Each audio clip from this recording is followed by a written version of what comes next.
entitled sister tried to steal my house and trailer. My arrogant kin banished me, then demanded my spacious four-bedroom chalet for my siblings' party of 7, all because I maintain a solitary existence. I'm an unmarried man in his mid-40s. My 43-year-old sister is already the mother of 5 youngsters.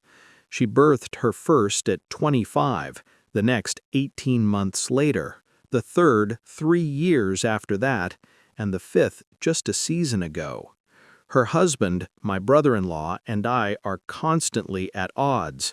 He constantly tries to antagonize me by adopting a haughty demeanor, then turns into an intense, self-pitying martyr if I object in any fashion.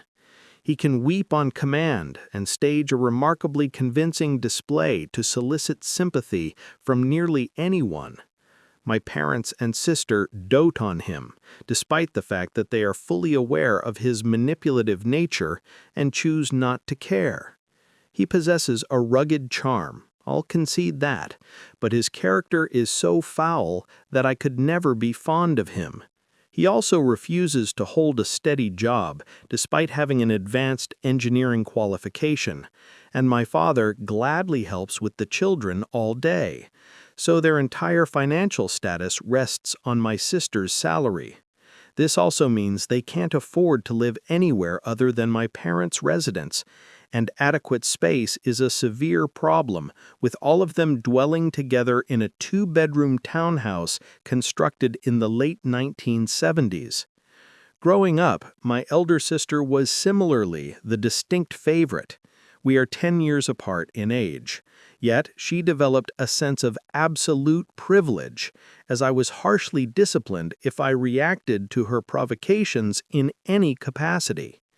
Back then, it was evident that my parents favored her because she received the bulk of everything, unless distant relatives criticized their behavior, which occurred quite often, which is why my parents relocated us all about 500 kilometers away from them. So they only visited us during the summer recess, as it was an 8-hour journey. My sister was verbally cruel to me on numerous occasions, pursued my second fiancé until she terminated the engagement, and gloated over every failure I encountered. When I was distressed, my parents would simply tell me to toughen up. I only received impartial treatment when my parents needed to maintain a facade. I must admit, it was amusing to witness the shock on their faces when they were compelled to treat me equally with my sister on anniversaries and local holidays because other acquaintances were present. We had meddlesome neighbors who thrived on conflict and gossip, so my parents tried to conceal the actual dynamics and threatened to confiscate all of my electronics if I didn't remain silent. If anything, they seemed relieved when I reached age 19 and left, because it meant they were no longer obligated to support me. I hadn't quite finished university when I moved out, but crashing on friends' couches was far superior to living under their roof. Since leaving, I've kept minimal contact.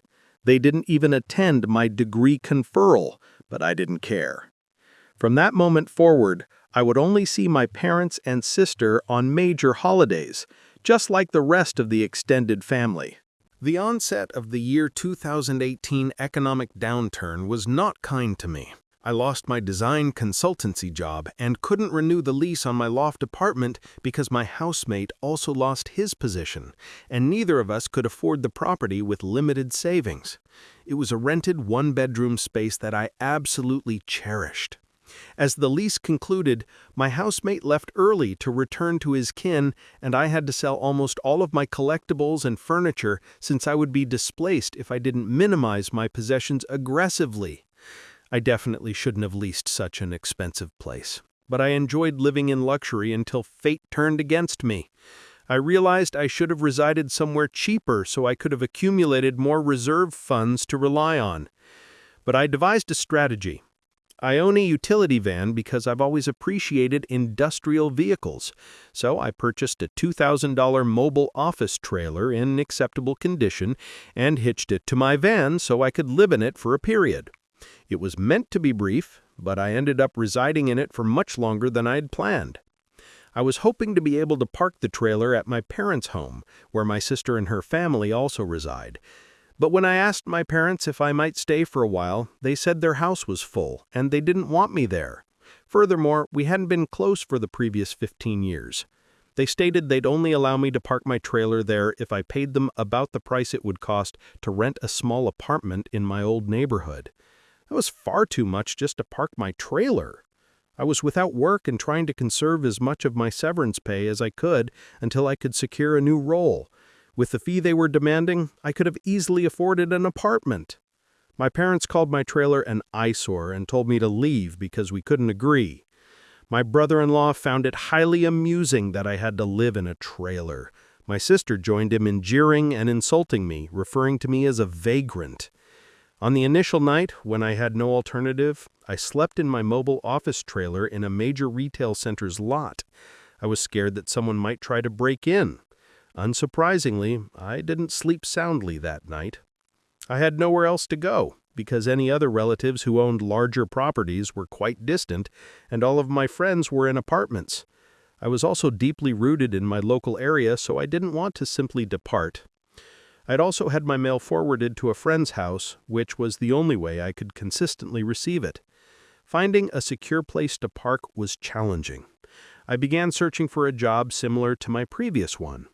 It took almost half a year to live the itinerant trailer life. At the time, I had to contend with everything from panhandlers and local troublemakers to people instructing me to relocate because my trailer was an unsightly object. Someone who ordered me to move claimed to be part of a community oversight board. I wasn't even parked on a road with residential properties, and when I inquired about the board's jurisdiction, they were very hostile and threatened me. I moved my trailer anyway to avoid further issue. To ensure a steady source of electricity, I learned to plug in a lengthy power cable wherever I could to replenish my trailer batteries. This involved secretly running it into an exterior outlet of a random commercial building while parked nearby. I understood it was improper, but I needed to keep my batteries charged, so my mini-fridge stayed cold. I had a small solar charging pack for my communication device, but I didn't have a generator, which is loud and consumes fuel. So I did what I felt was necessary. After months of this existence, I finally secured a new job. I had to move to a different region to find work that wasn't in the service industry. I worked in the service industry during university and swore I'd never do it again, but I was close to breaking that pledge. I was still receiving my severance, but I didn't have a stable residence and didn't want to be jobless when the funds ran out. Plus, I was completely bored. I had little else to do than read, watch films on a small portable media player, use my device or tablet, and keep track of where I might park and use the local community facilities.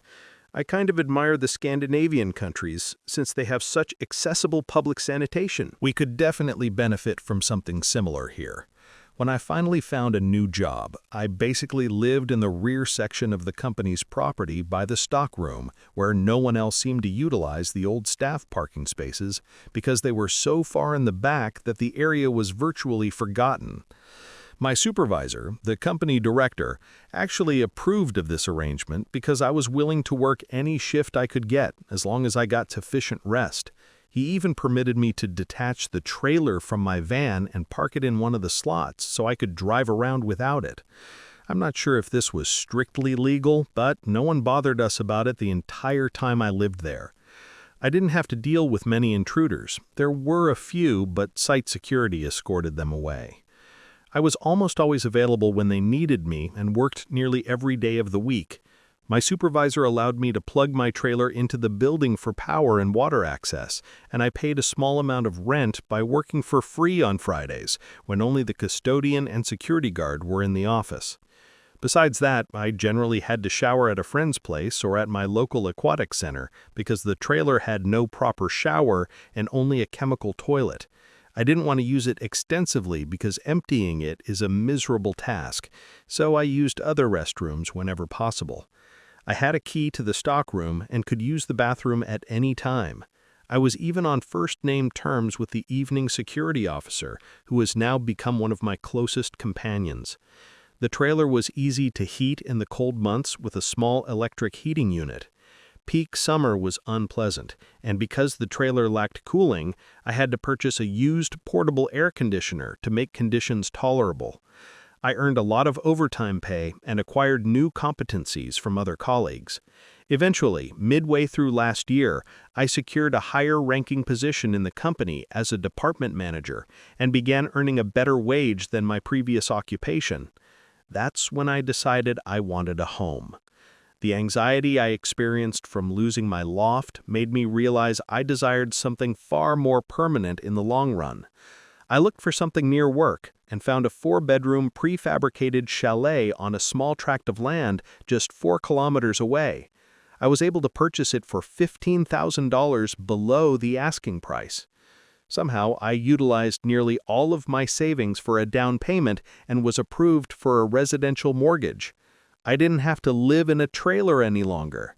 There was enough space for me to reverse my van behind the chalet, unhitch the trailer, and set it up in the rear lot, so I set it up as a separate, small structure in case I ever needed it again. When I was fully settled in the chalet, I was foolish enough to brag about it on my personal networking profile. My family saw the announcement, which is where this truly began. After a few weeks, my parents, sister, and her family paid me an unannounced visit to request a tour of my property.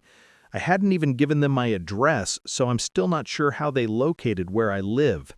None of my friends have admitted anything, and no family members have previously visited me, so I'm wondering if they trailed me at work and followed me home.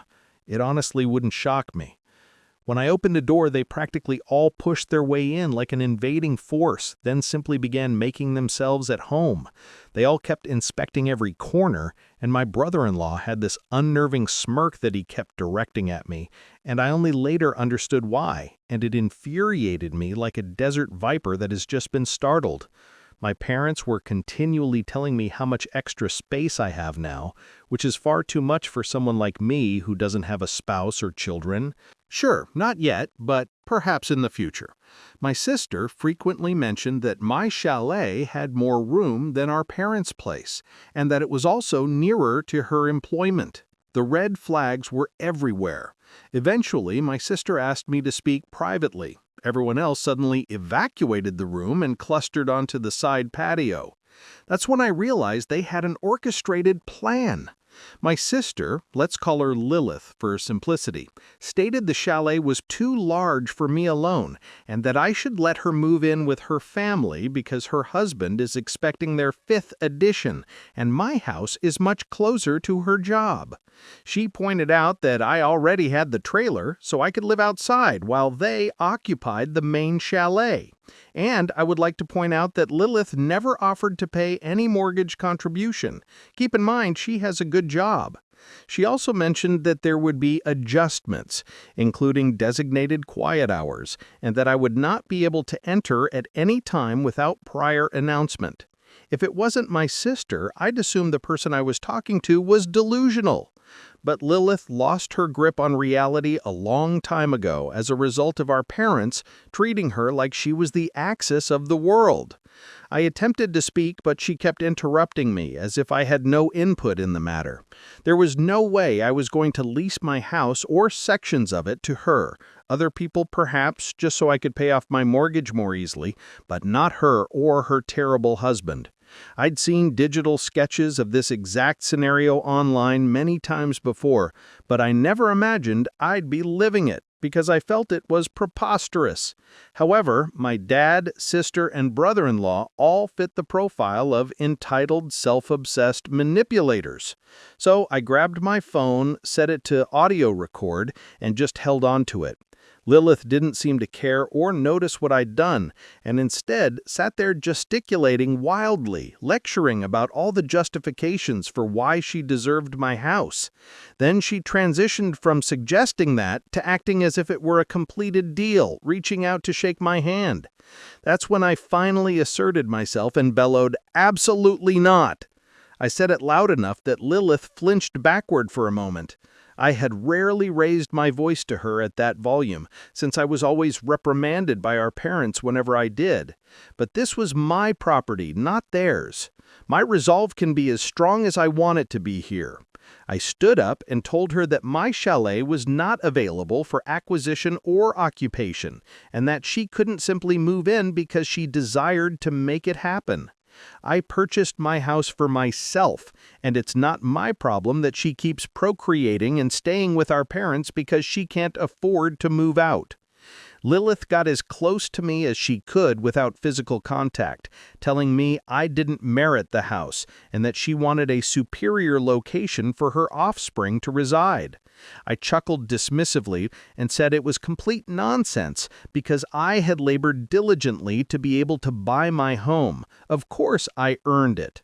Lilith began railing that I don't have a spouse or children and don't require all the space, so I might as well transfer it to her.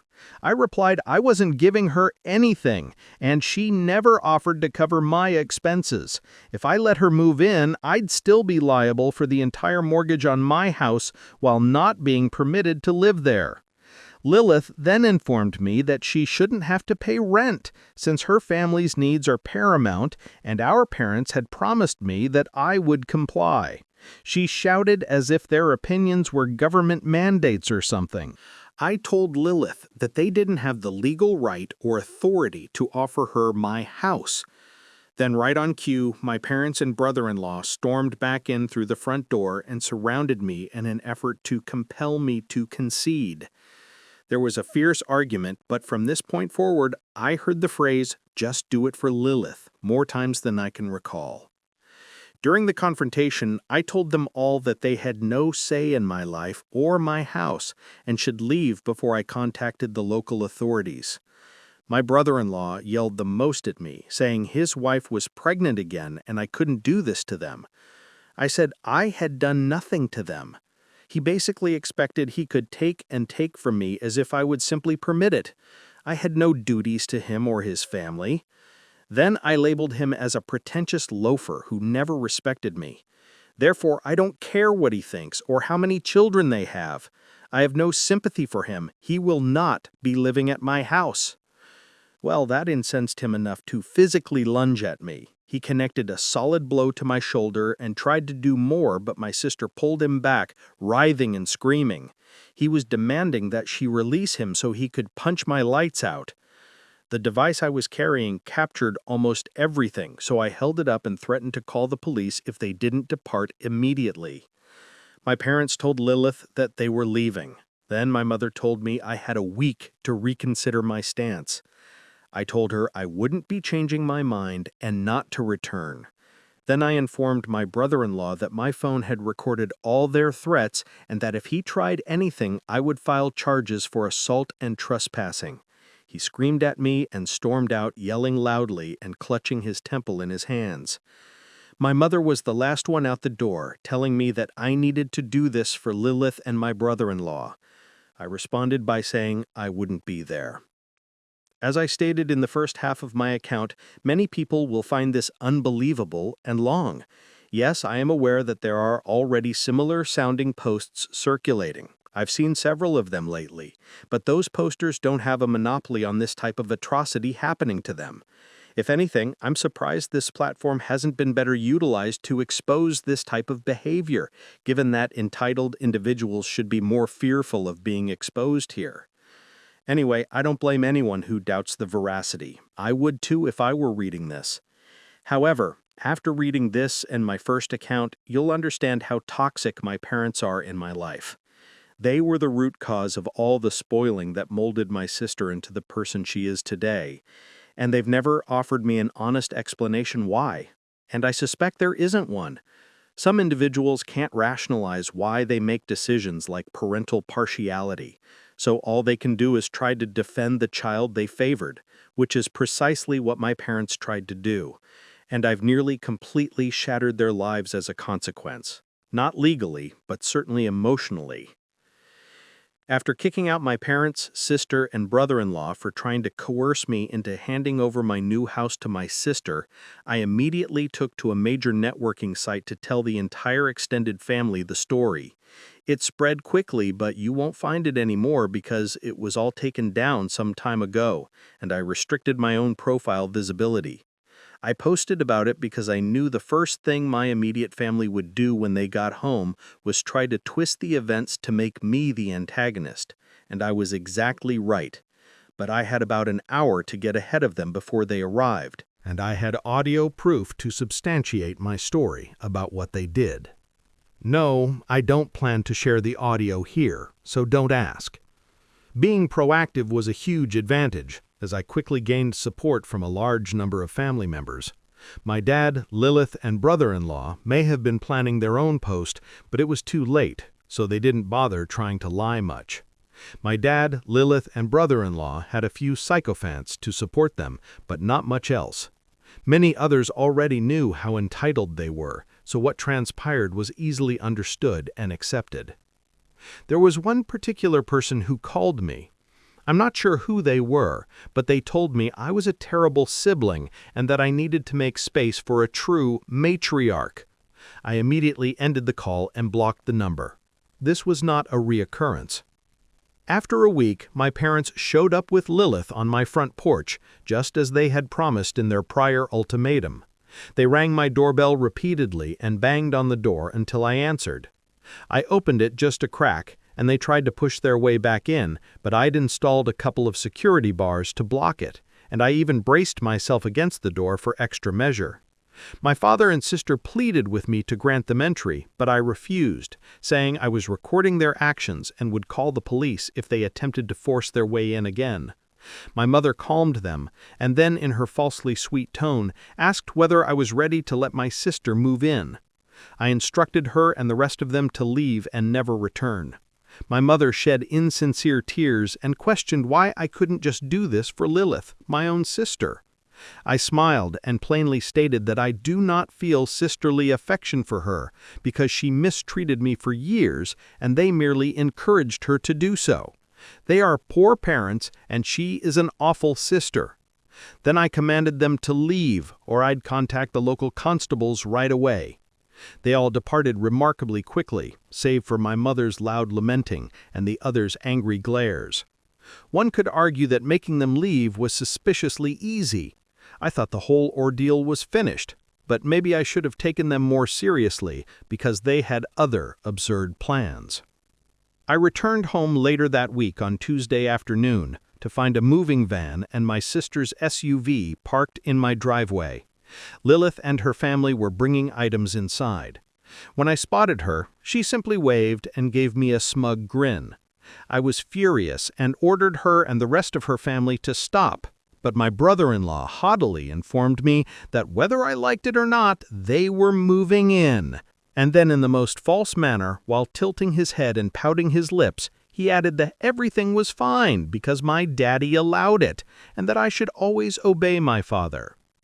I was filled with rage just hearing those words and looking at his arrogant face, so I locked myself in my van and called the police immediately. When they realized what I was doing, my brother-in-law began pounding on my window and screamed at me to stop, saying that I couldn't do this to them since he and Lillith needed the house. He wailed, "Why can't you just do this for Lillith?" I said, "Forget Lillith. It's my own house, not hers." Then he threatened to slash the tires of my van if I stopped contacting the police, which the emergency dispatcher overheard due to the window being slightly ajar. I told my brother-in-law that if he damaged my van, I would sue him, and he was clever enough to back down. When the police arrived, Lillith and her husband, along with their children, had barricaded themselves inside my home. I informed the officers what had transpired and showed them my new identification card, which included my current address. When we got to my front door, I noticed that they had changed the lock, and the old lock was resting on the porch with the center drilled out, and the drill they used was there next to it along with a full hardware store toolkit. Could they have been any more foolish to leave evidence out like that? I pointed out the broken lock and drill, then gave the officers a summary of everything that had happened before. Lillith must have phoned our parents after I returned home because they arrived while I was speaking with the officers. My parents instantly lied, claiming that I had consented to rent my house to my sister and her family. I stated that it was an easily proven fabrication in one way or another, so Lillith and my brother-in-law finally emerged from my house with some paperwork in hand. They both looked pleased, as if they had outsmarted me. They had created and printed a fraudulent lease agreement, but it did not include my signature. There was a signature, but it did not look like my handwriting. I don't think any of them have ever seen my signature, thus that was extremely foolish of them. I told my dad and Lillith that it was ridiculously obvious fraud, and if the police investigated, they'd easily figure it out. I stated that I did not believe they would benefit from going to jail or court. It could even cost Lillith her job, which is her only source of income for her family. I also stated that if anything of mine was damaged, stolen, or misplaced, I would hire a lawyer and file a lawsuit for damages, as well as notified child welfare services. When I told Lillith all of this, she turned pale and appeared terrified. But my mother intervened and insisted that I do this for Lillith and live in the blasted trailer so they could finally have a proper family home to themselves. I exclaimed at her that if she thought it was a good idea, she could do it herself and give Lillith her house instead. The police separated my mother and me, and I told them they needed to leave right now or I would press charges. I yelled that they drilled through my front door lock to break in, that the lease papers were clear forgeries, that they had poorly fabricated my signature, and that I had audio recorded my brother-in-law assaulting me. Those are serious offenses I could ruin their lives with if I so desired.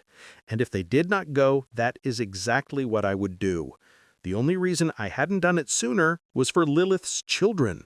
They had one chance to depart. When my parents heard that, I believe it dawned on them that they couldn't force me to do it for Lillith.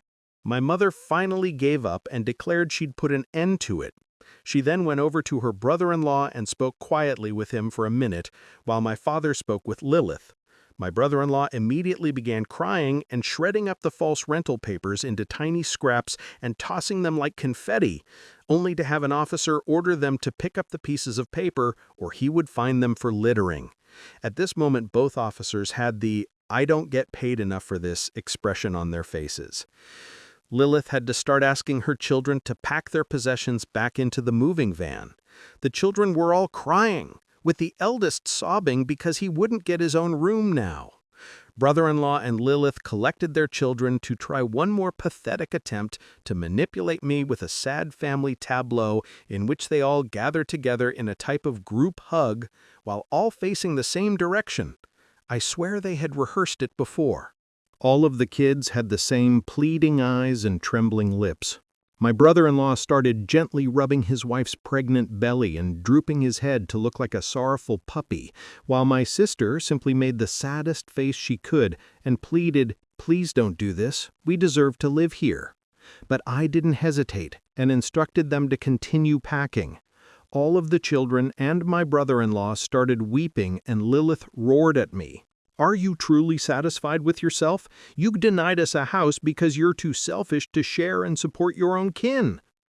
I ended up laughing like a lunatic and retorting that what she was attempting to do was confiscate, not share, and that no amount of tears would convince me to let her family move in because she is no longer my sister. She's just an entitled bully who believes she can take anything she wants from me, just like when we were kids.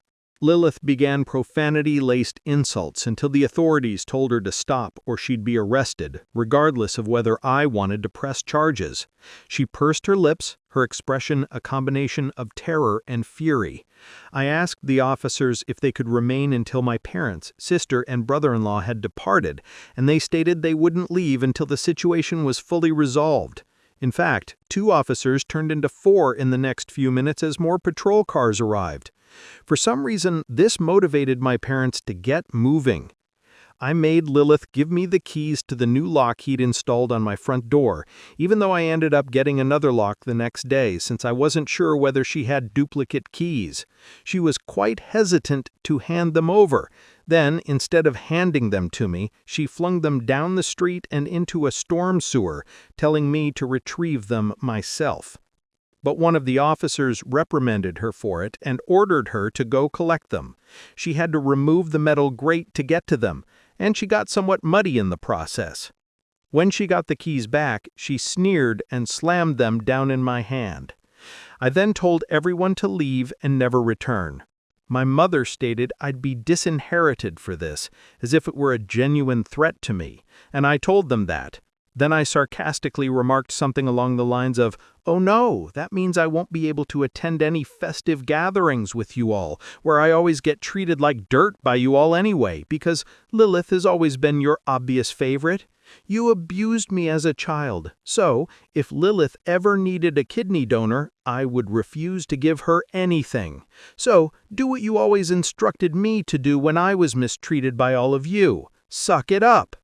My parents were stunned when I said all of that, and the quartet of officers looked quite disapprovingly at them as well. I tell you, if you want to put terrible parents like mine on the spot, confront them in front of the police, because they are unlikely to do anything stupid then. My mother started wailing and walking away. My father stood there looking like he wanted to assault me, while Lillith hugged her children in defeat. Oh, and my brother-in-law was having a tantrum on my front lawn. They eventually formed a line, distributed boxes, and left my residence. Nothing had been unpacked yet, so everything was pulled out immediately. But as I was doing it, my mother continued telling me that it wasn't too late and that I could still do it for Lillith. Each time trying to negotiate harder to persuade me to change my mind. She said Lillith could pay the rent if I let them stay. When that didn't work, she suggested I move back in with them and let Lillith lease my house so I didn't have to share the building. I urged her to be quiet and keep packing boxes because I don't want Lillith or her family around. I don't want her money, and I don't ever want to live with her or my parents again. Making a compromise with my parents felt like making a pact with the devil after how they treated me as a child. My brother-in-law threw another fit after hearing that. He put a box down and sat on the ground having a pity party, since he didn't want to return to living with my parents. He just sat there angry and dejected until everyone else had finished. He didn't want to get up when it was time to go. They eventually moved everything out of the house and into the van. So before they departed, I tore into my parents one last time about all of the things they put me through growing up. And with 4 officers standing there, they couldn't do much more than stand there and absorb it for once. I called them out on a variety of instances, including how they couldn't simply do something kind for me, such as allowing me to stay with my trailer when I was without a home and trying to regain stability. How they let Lillith and her husband mock me and label me a tramp. So who is the tramp now? They wanted to kick me out of my house so Lillith could stay for free. But when I needed a place to stay, they wanted to charge me more than I could afford just to park my trailer because they knew I was out of work.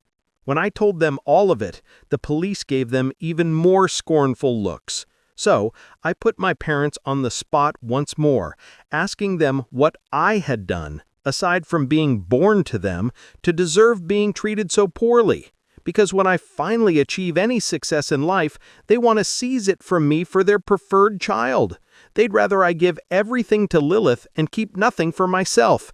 I bought my house using the money I earned. I owe them nothing, and I will never ask them for anything else because they clearly see me as nothing more than an inanimate object or a source of wealth. I received no answers from them, They just stood there like statues. So I continued to rant and ask them what in the name of everything sacred made them believe they were such good parents after all of that. This time, my father's face was flushed with embarrassment rather than rage. My mother was weeping, saying she was a contemptible person. I openly affirmed that she is a contemptible person, and I predict they'll suffer for it. They were all conscious that they were dreadful individuals. But if I had confronted them about all of this in private rather than in a public setting, they would have grown irate and continued to insist that I was at fault. They simply maintained the denial for so long that it became deeply rooted in their character. My mother buried her face in my father's suede jacket, sobbing, and my father appeared more defeated than I had ever seen him. Lillith and her family avoided me completely as they finished loading everything back into the moving van. I made certain that none of my possessions were stolen. Despite the fact that I hadn't had much time to acquire any furnishings, I was fortunate to have a reading chair at the time. They all got back in their vehicles, and my brother-in-law just stayed there glaring at me with hatred until my sister convinced him to drive the SUV home. And as soon as they were gone, I rushed back online and told everyone what had transpired. My parents were too mortified to attempt to defend their conduct this time, and while the family was slightly split prior to this occurrence, it was now overwhelmingly in my favor. Following this incident, nearly the entire family has come out in support of me, and those who haven't just aren't siding with anyone, no matter how many times my parents attempted the "we did it for Lillith" justification. No one was paying attention anymore. As a result, they no longer have any familial support. Many members of the family, including the initial sycophants, sided with me despite my expectations, so I suppose they'd had enough. Around that time, I offered to host half of the family for New Year's Eve at my new home. My parents weren't extended an invitation. Surprisingly, I was not blocked on the profiles of my sister and brother-in-law, and I observed that my brother-in-law delivered his 5th child in late November. They still reside with my parents. I'm quite sure they knew I was monitoring them because my brother-in-law kept posting passive-aggressive remarks about not having enough space while living with my parents, most likely to see if he could still pin the blame on me. And I'm sure it's driving my mother and father insane because they can't get any peace and quiet in their old age with 3 boisterous, obnoxious kids, a self-obsessed brother-in-law, my spoiled sister, and a newborn baby all in the house at the same time. Perhaps they could relocate into a mobile office trailer in their own backyard and let Lillith take over their entire house. They could find some serenity then. Yeah, they could do it for Lillith. There were meant to be more, but this account became far too long, so I'll release Supplement 3 later. I was attempting to keep things to 2 posts, but upon assembling everything, I found that Supplement 2 was simply too long, so I divided it into 3 parts. For those who commented en masse, I will acquire security cameras when I can afford them. I'm still recovering financially from buying a property last year, and as far as I know, nice cameras require a decent desktop computer to record on, and I don't have anything more than a 5-year-old tablet running version 12. Yes, I am aware of entrance door cameras, and those will be the first I get. For those who kept telling me that I should have jailed my sister and brother-in-law, the only reason I didn't was that they were parents. Their children need them, and if Lillith gets caught, she will most likely lose her job, which would leave her family without any money. My brother-in-law has a baby that is only a month old right now. Neither of them should find themselves incarcerated. However, vengeance does not require jail time. Yes, the police can help, but I got paid back without making a police report. Would I be so lenient again? Most likely not. They are fully aware of this. I chose not to create an account or post until after the annual turnover, just in case anything else happened, and it did. As previous readers know, my brother-in-law was posting passive-aggressive social media posts that were clearly intended at me. Especially after welcoming his 5th child in November, he kept posting the same repeated garbage. He only altered the wording slightly, but he just kept repeating that he was bored of living with my parents, that there wasn't enough space, that he needed his own place, and so on.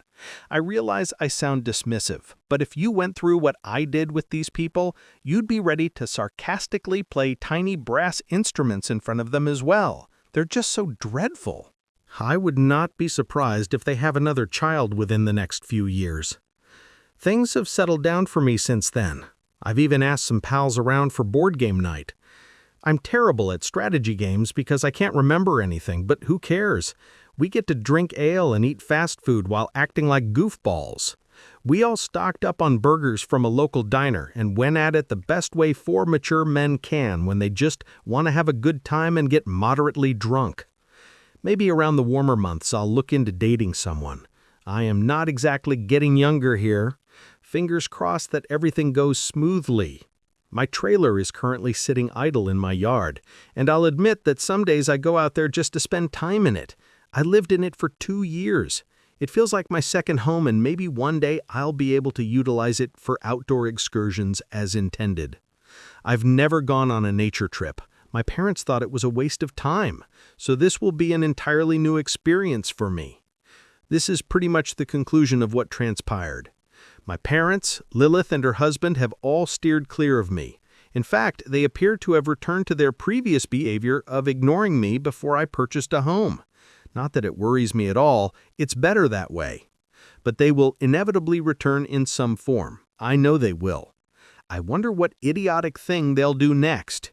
If anything noteworthy like this happens again, I will write another post if the account is still active. It's been roughly 6 months since the last major New Year's Eve confrontation, and things had been quiet, too quiet. My parents, Lillith, and her husband completely cut off contact. No calls, no texts, and no passive-aggressive social media posts. The silence was genuinely eerie. I even checked my front yard a few times, half expecting my brother-in-law to be weeping on my lawn again. I finally got those doorbell cameras installed, which helped ease my anxiety. I also bought a used desktop and a small NVR system to record the feeds from the 4 other security cameras I placed around the perimeter of the chalet. I now feel secure, but still I kept waiting for the other shoe to drop. Then, about 3 weeks ago, my mother called. I didn't recognize the number, but I answered anyway. She started with a painfully forced apology for her past behavior, which immediately raised all my red flags. She mentioned that Lillith's landlord, I guess they finally managed to rent a tiny apartment for Lillith and her husband, was selling the property and giving them only 60 days to vacate. She then said that, with 6 children now, no landlord would take them, and they couldn't possibly move back into my parents' already overcrowded 2-bedroom townhouse. The entire apology was a setup to ask for the one thing I knew was coming, my mobile office trailer. She said, since I wasn't using it for outdoor excursions yet and it was just sitting in the back, I should loan it to Lillith and her family as an interim shelter for just a few months. She actually used the word loan. I laughed out loud and she immediately dropped the sweet act. I told her that my trailer wasn't a charity donation or an emergency housing unit. I had already gone through the trauma of living in it for 2 years and was not prepared to give it up for free so her spoiled daughter could take it. I added that I might consider renting it to them for a fair market price, provided they sign a legal lease with strict terms and a security deposit, and I made sure to emphasize the deposit. My mother became hysterical, yelling that Lillith couldn't afford rent and that I was being selfish. I calmly replied, the cost of raising 6 children is a choice, not my financial responsibility. She hung up on me. I thought that was the end of it, but 2 days ago I woke up to a loud bang around 7 a.m. My phone immediately notified me of activity on the rear camera feed. I watched in disbelief as I saw my brother-in-law reversing his old utility truck straight into the chain-link fence I'd put up to enclose my backyard.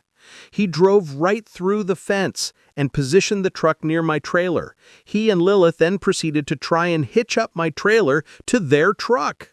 They were trying to steal it in day broadlight. I rushed outside, phone in hand, and saw Lillith already disconnecting the power cord I had run to the chalet. "What in the blazes are you doing?" I screamed, running across the lawn. They both jumped, startled. My brother-in-law looked pale but defiant. Lillith tried to play it off, saying, "We're just borrowing it. Mom said you agreed to loan it to us." "No one is borrowing anything," I shouted, pointing to my phone. "I'm recording this entire attempted theft, and the police are already on their way." My brother-in-law panicked and actually got back in his truck, trying to back it up quickly. But he hadn't fully disconnected the trailer's wheels from the chocks I'd placed under them. He only managed to tear the safety chains off his own truck's bumper and bent the hitch on my trailer. Lillith, seeing her husband's failure, started screaming at me, invoking the same old lines about family, sharing, and children's needs. I didn't waste another second arguing. I walked straight past them to my trailer and grabbed a heavy-duty steel bar I keep inside. I then used a combination lock to secure the trailer's door and then used the steel bar to barricade it for extra measure. I stood in front of the hitch with the phone still recording. By then, the neighbors were all outside, watching the spectacle. When the 2 patrol cars arrived, the officers quickly assessed the situation. A damaged fence, a damaged trailer hitch, a bent truck bumper, and a distressed-looking man standing guard over his property against 2 very desperate-looking individuals. I showed them my camera footage and the phone recording of Lillith admitting they were trying to borrow it without my permission. My brother-in-law tried to claim I was attacking them and that the trailer was technically a gift from our parents to Lillith, but one officer promptly pointed out, "Sir, he's the registered owner of this property, and it's parked on his land. Attempting to remove it constitutes theft and trespass." Lillith, realizing they were facing real charges this time, finally broke down. But it wasn't the fake crying she usually did. She was genuinely terrified of losing her job and having her kids taken away. I felt a pang of pity for the children, but none for her or her husband. I decided to press charges for trespass and property damage for the fence and hitch, but declined to press the theft charge, which would have been a felony. This meant they'd face court and fine, but not immediate jail time or the loss of Lillith's job. When the officers told them this, Lillith looked like she was going to collapse. They were both issued severe warnings and court summonses. The officers ensured they removed their badly damaged truck from my property and watched as they drove away, defeated, embarrassed, and now legally liable. My parents called me that afternoon. My father started screaming at me, but I simply said, "The next time anyone sets foot on my property without an invitation, I will press felony theft charges and ensure Lillith loses her career and her kids become the state's problem." I hung up. The court summons for trespass and property damage hung over Lillith and her husband like a thundercloud. But the real storm was brewing inside Lillith. My mother's frantic phone calls, always starting with, "Do this for Lillith," were no longer about getting my house. They were about keeping her out of legal trouble and saving her job. About a month after the incident, I received a call. It wasn't my mother, it was Lillith. Her voice was quiet, stripped of the usual entitlement. She wasn't calling to yell, but to ask for a meeting, alone. We met at a neutral coffee shop.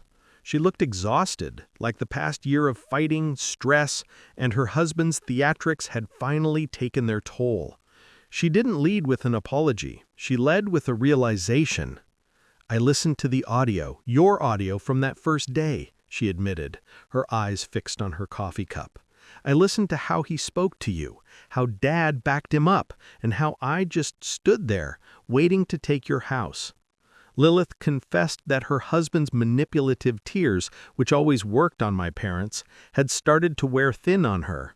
His rage when his schemes failed, his refusal to work despite his degree, and his complete disregard for her job stability had made her realize the man wasn't a partner. He was an extra overgrown child. 2 weeks later, she served him with divorce papers. The final straw was his reaction to the court fine. He expected her to pay the full amount since her salary was the family's only stable income. Then he threw a tantrum on my parents' lawn so dramatic that it made the neighbors call the police again. My parents, finally exhausted by his antics, didn't defend him. When the dust settled, Lillith had secured a quiet, amicable, on paper at least, split, and she kept full custody of all 6 children. She had a job, but now she had 6 kids to support and nowhere to go as she refused to move back to my parents' overcrowded house. She called me, humbled, and asked if my offer to rent the mobile office trailer was still on the table. I didn't hesitate. We drafted a concise legal 1-year lease with clear payment dates and a small security deposit, which she paid. I even helped her move the trailer back to a small private lot near her work. I spent a weekend ensuring the trailer was fully functional, installing a small portable shower unit, and hooking up a separate generator to ease her utility concerns. It wasn't permanent, but it was safe, private, and hers. Our relationship won't ever be like a normal brother-sister dynamic. The scars from her golden child entitlement run too deep. But now we talk. I check in on the kids, and I even taught the eldest how to properly maintain the trailer batteries. Lillith finally realized that my independence wasn't a treasure chest to be raided. It was a boundary to be respected. The cerulean citadel remains mine, safe and secure. I still enjoy my quiet life, my friends, and my new managerial role. But sometimes when I look out at my empty backyard where the trailer used to sit, I feel a quiet satisfaction. I got my closure, my property, and, against all odds, a sister who finally recognized me as family. I went from living in a mobile trailer to finally buying my dream home. My entitled sister Lillith and my parents demanded I hand over the house for her family. When I said no, they broke into my house, tried to take it, and then showed up to steal my old trailer. This is the full story of the Golden Child's ultimate betrayal and how I fought back to save my life and property. Have you ever had to cut off toxic family? Tell me your thoughts in the comments, and hit like and subscribe if you think property rights matter more than entitlement.